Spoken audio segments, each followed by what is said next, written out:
যে পারে পাওয়া তার হয়, দিতে যে পারে না পাওয়া তার হয়। হরি বল হরি বল।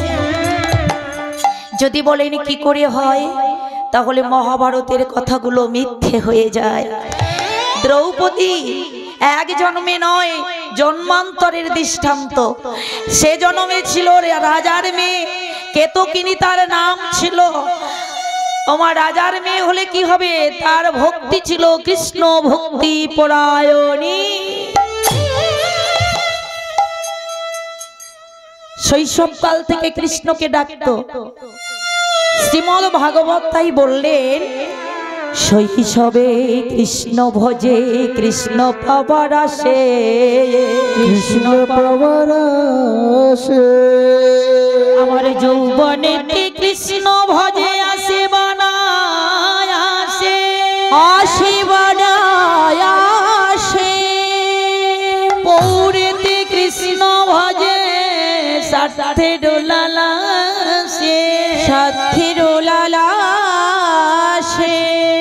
নিতান্ত বৃদ্ধ কালে ভজে কৃষ্ণ জবেরি তরাসে, জবেরি তরাসে।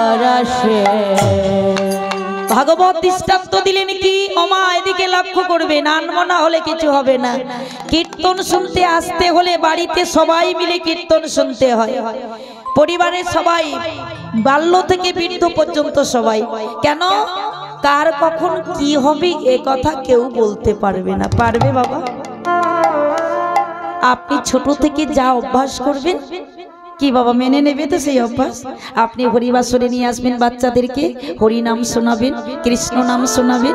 এই দেখুন বাচ্চাটা ওখানে বসে বসে আমাদের দিকে তাকিয়ে আছে। তাহলে এটা তৈরি করতে হবে, আগে ক্যাবিনেটটাকে তৈরি করতে হবে। তাহলে বাচ্চা থেকে বৃদ্ধ পর্যন্ত যারা আছে সবাই একযোগে হরিবাসরে যাবে, হরি নাম শুনবো। শাস্ত্র তাই বললেন, শৈশবকালে মন থাকে বড় কোমল, বড় নরম। আর ওই সময় যদি ভগবানকে ডাকা যায়, সময় মতো সদ্গুরু চরণ আশ্রয় করা যায়, হলেও হতে পারে। হবে না বাবা? শৈশব থেকে যদি ডাকতে পারেন, রাজার মেয়ে হলে কি হবে দেখুন। পিতা যদি রাজা হয়, তার মেয়ে রাজার মেয়ে হবে, তাই তো বাবা? কিন্তু বিধাতা পুরুষ 6 দিন রাত্রি কার কপালে কি লিখে গেছে এ কথা আমরা কেউ জানি না। জানি কার কপালে কি আছে জানি না।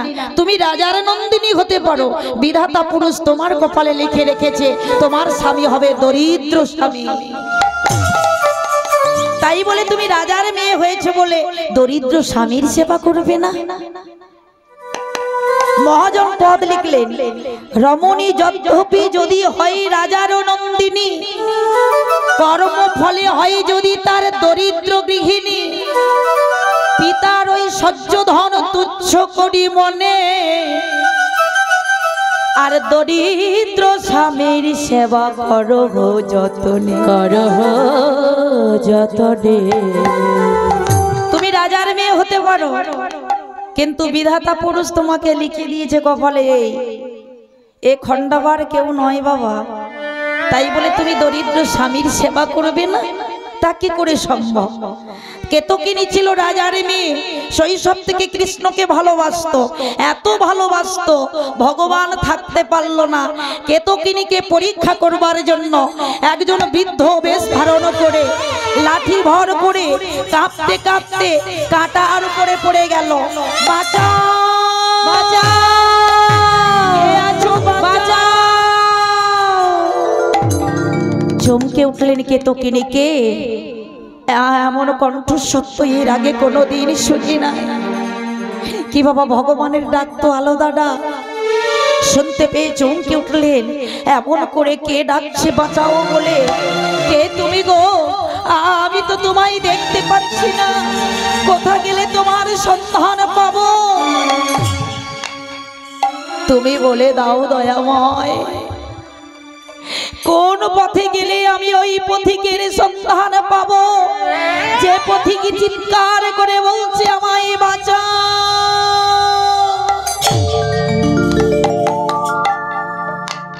ছুটতে লাগলেন সেই ছোট্ট মেয়েটা, ছুটতে ছুটতে যাচ্ছে। কোথায় কোথায় গেলে তোমার দর্শন পাবো প্রভু? আর ভগবান থাকতে পারে বাবা?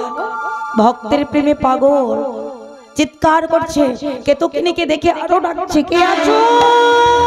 কেতু, কেতু। এ কি? একজন বৃদ্ধ কাঁটার পরে ছটফট করছে। কেতকিনীর অবস্থা কেমন ছিল বাবা?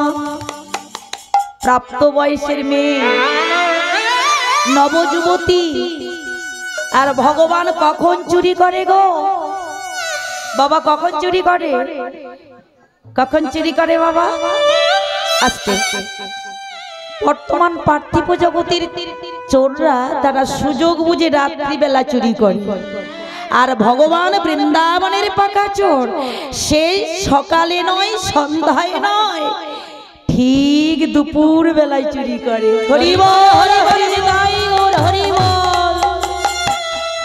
যদি বলেন যে দুপুরটা কেমন, এটাই তো তত্ত্ব বাবা। দুপুরটা কাকে বলা হয়?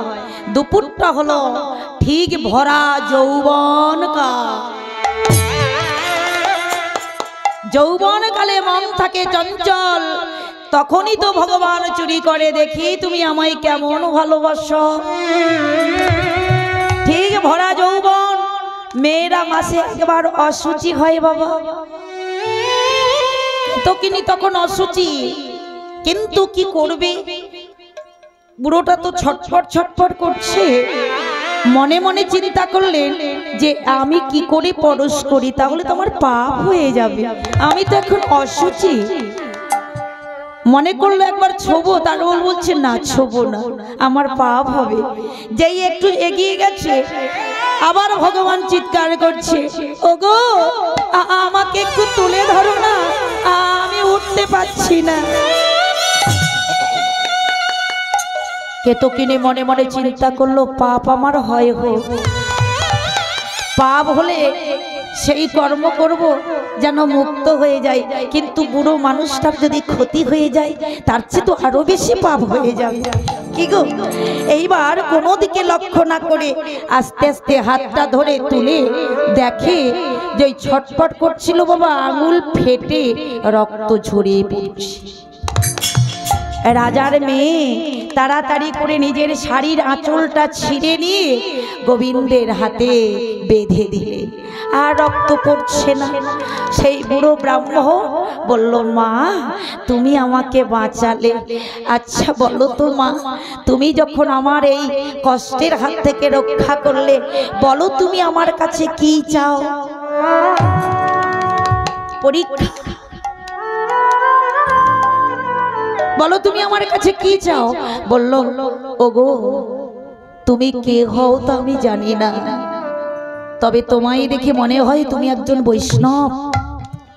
তুমি আমার মতো হতভাগীর প্রণাম তুমি গ্রহণ করো, কিন্তু আমি কিছু তো চাইতে পারবো না। যদি তুমি দেওয়ার মনে করো, আজ যেমন তুমি বিপদে পড়ে ছটফট করছিলে, আমি তোমায় ধরে কেবল তুলেছি মাত্র। যেদিন আমি কোনোদিন না কোনো জন্মে যদি এমন বিপদে পড়ি, সেদিন তুমি আমার বিপদ হতে রক্ষা করো।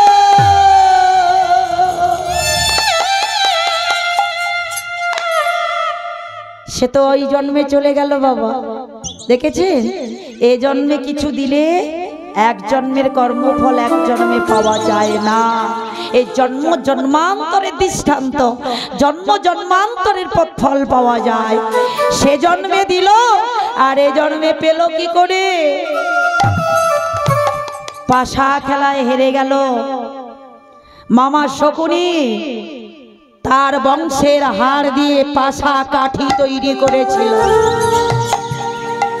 পাশা খেলায় হেরে গেল। পঞ্চপাণ্ডব মন রাখলো, হেরে গেলে দিয়ে দিতে হবে। চক্রান্ত করলো ভগবান, হেরে গেল। দ্রৌপদীকে তো নিয়ে আসবে। দুর্যোধন দুঃশাসনকে ডেকে বলল, ভাই তুমি আর দেরি না করে যাও, ওকে ধরে নিয়ে এসো আমার কাছে, আমার উরুতে বসাবো। কর্মটা কেমন দেখুন মা, গীতা খুলে দেখবেন জ্ঞান যোগ, ভক্তি যোগ, কর্মযোগ, যোগ অনেক আছে তাই না বাবা, কিন্তু তিনটে যোগ হচ্ছে শ্রেষ্ঠ, জ্ঞান যোগ, কর্মযোগ, তাই না? তাহলে কি করতে হবে? কর্ম আগে, গীতা খুলে দেখবেন কর্মযোগটা আগে। কর্ম হতে হবে কি? জ্ঞান, জ্ঞানে হবে ভক্তি, আর ভক্তিতে হবে মুক্তি। আজ ভগবান কার হবে? ভক্তি যার ভগবান তার, ভক্তি যার নাই ভগবানও তারে নাই। দ্রৌপদীকে যখন নিয়ে আসছেন মনে মনে চিন্তা করলেন, আমার স্বামী এক একজন এক একটা যোদ্ধাপতি, আমাকে কি দুঃশাসন নিয়ে যেতে পারবে? লক্ষ্য করুন বাবা, কিন্তু এ তো জানে না পণ রেখে হেরে গেছে, মাথা তারা উঁচু করতে পারবে না, যোদ্ধা হলে কি হবে। যখন টানতে টানতে নিয়ে আসতে দ্রৌপদী চিৎকার করে বললেন, ওগো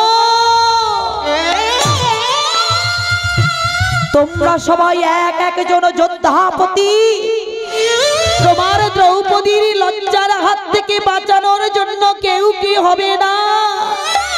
কাপুরুষের মতো মাথা নিচু করে বসে আছো।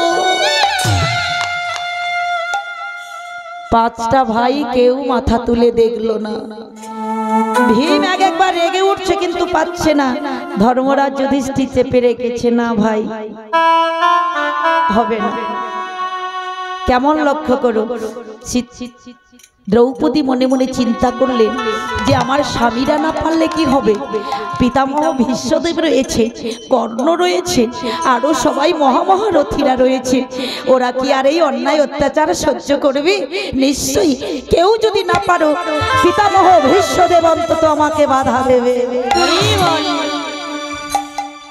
কিন্তু তিনিও লক্ষ্য করলেন না।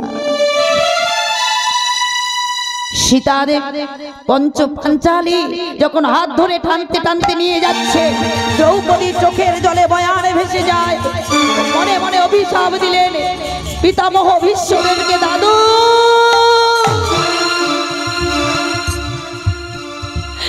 তোমার উপরে আমার দৃঢ় বিশ্বাস ছিল দাদু, আমি ভেবেছিলাম কেউ আমাকে রক্ষা করতে না পারলে তুমি অন্তত আমায় রক্ষা করে। যতগুলো চোখের জলের ফোঁটা পড়েছিল বাবা দ্রৌপদী অভিশাপ হয়ে, সেগুলো সব তীর হয়ে ভীষ্মদেবের যখন সরসজ্জা হয়েছিল, ততগুলো তীর বিদ্ধ হয়ে ভীষ্মদেবের মৃত্যুবরণ হয়েছে। কেউ পারল না, পেরেছিল একমাত্র কে? ভগবান কৃষ্ণ। অনুপায় হয়ে দ্রৌপদী দেখলো কেউ যখন রক্ষা করবার মতো নাই, হাত দুটো উঁচু করে আত্মসমর্পণ করলেন, দয়াময় রক্ষা করো, রক্ষা করো, দয়াময় ও গো দয়াময়, রক্ষা করো, রক্ষা করো, ও গো দয়াময়, রক্ষা করো, রক্ষা করো।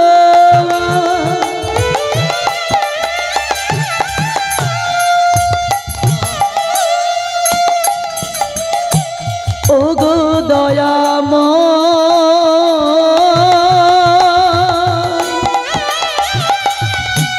বিপদে পড়েছি আমি, আহা দেখা দাও আমায়, রক্ষা করো, রক্ষা করো।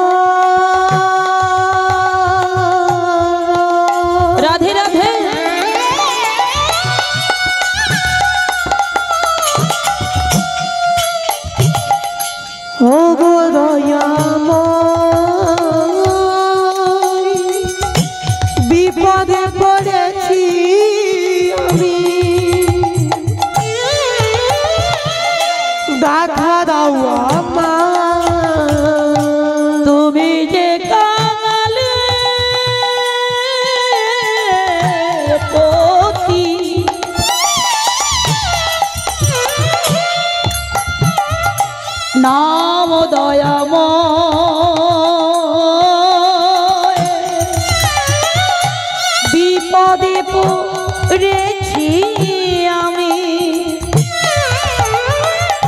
দেখা দাও দয়াময় আত্মসমর্পণ করা। আজ আপনারা এসেছেন হরিবাসরে বাবা, এই যে মাঝে মাঝে হাতটা উঁচু করে এই যে দণ্ড উঁচু করে দিচ্ছেন, এগুলো আমরা কীর্তনিয়ারা নিয়ে যাব না, আপনাদের জন্য আপনারাই করছেন, তাই তো? মাঝে মাঝে কি হচ্ছে বাবা, তার কাছে আত্মসমর্পণ করা হচ্ছে। কেন? আমরা মায়ামুগ্ধজি ওই সত্য মিথ্যা মায়ার সংসারে থাকি, সময় মতো তাকে ডাকতে পারি না, বা বাড়িতে বসে থাকলে হাত উঁচু করে তার কাছে আত্মসমর্পণ করি না।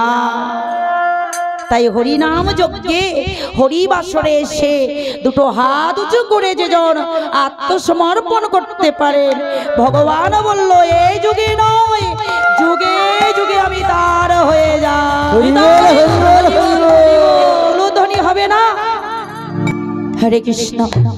তো মাগো সেদিন বস্ত্র হরণ হয়েছিল, দুর্যোধন বলল ভাই টান, যতই শাড়ি ধরে টানছে, যেই আত্মসমর্পণ করলো ওই জন্মে দিয়েছিল একটুখানি, আর প্রতি সুতোই সুতোই ভগবান এতখানি দিল যে বস্ত্রের মাঠাল হয়ে গেল, আকাশ মার্গ উঁচু হয়ে গেল, শেষ হলো না। তাই ভগবান যাকে দেন ঠিক এমনি করেই দেন। কি গো বাবা, যত টানছে ততই দিচ্ছে ভগবান, দেওয়ার শেষ নাই। তা আপনারা যদি এমনি করে দিতে পারেন, এক জন্ম কেন জন্মা জন্মান্তরে এমনি করে পেয়ে যাবে। নিতাই গৌর হরি হরি বল, হরি হরি বল। তাই আজ দুঃশাসন যখন টানছে, টানতে টানতে হাঁপিয়ে পড়েছে, দাদাকে বলছে দাদা আমি আর পাচ্ছি না, আমার বড় জল পিপাসা পেয়েছে দাদা, আমি এক গ্লাস জল খেয়ে আসি। দুর্যোধন বলল ভাই তুমি যাও ঘর থেকে জল খেয়ে এসো। বাবা একটু লক্ষ্য করুন ওমা এদিকে, যেই দুঃশাসন ঘরের মধ্যে ঢুকলেন, জল খাওয়া তো দূরের কথা, ঘরের মধ্যে ঢুকে দেখলো কি তাদের ঘরের বউদের বাবা ফলিং ড্রেস পরা রয়েছে। হরি বল হরি বল। কোন বউয়ের তো গায়ে কাপড় নাই, শুধু শেয়ার ব্লাউজ পরা। ব্যাপারটা দেখেছেন? হ্যাঁ, পরের মন্দ যে করে তার মন্দ করে গোবিন্দ। রাধে রাধে। যখনই এই ঘটনা ঘটলো, দুঃশাসন বলল কি গো তোমাদের কি অবস্থা হয়েছে, এমন অবস্থা তোমাদের কে করলো? বাড়ির বউরা বলল স্বামী গো তোমরা আমার এমন স্বামী যে কর্ম করেছো, কর্মের ফসলগুলো আমরা পেয়ে গেছি। হরি বল হরি বল। কর্মের ফল তো আমাদের ভোগ করতে হচ্ছে। তা মাগো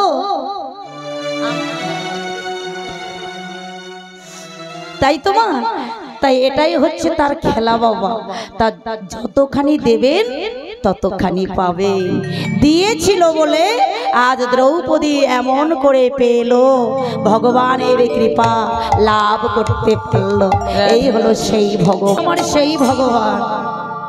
দেন দিয়ে ধন বুঝে মন ভরে নিতে কতক্ষণ, তাই বাবা সবকিছু দিয়েছে, দেওয়ার পরে যদি কাজে না লাগানো যায় আরে কি পাওয়া যাবে?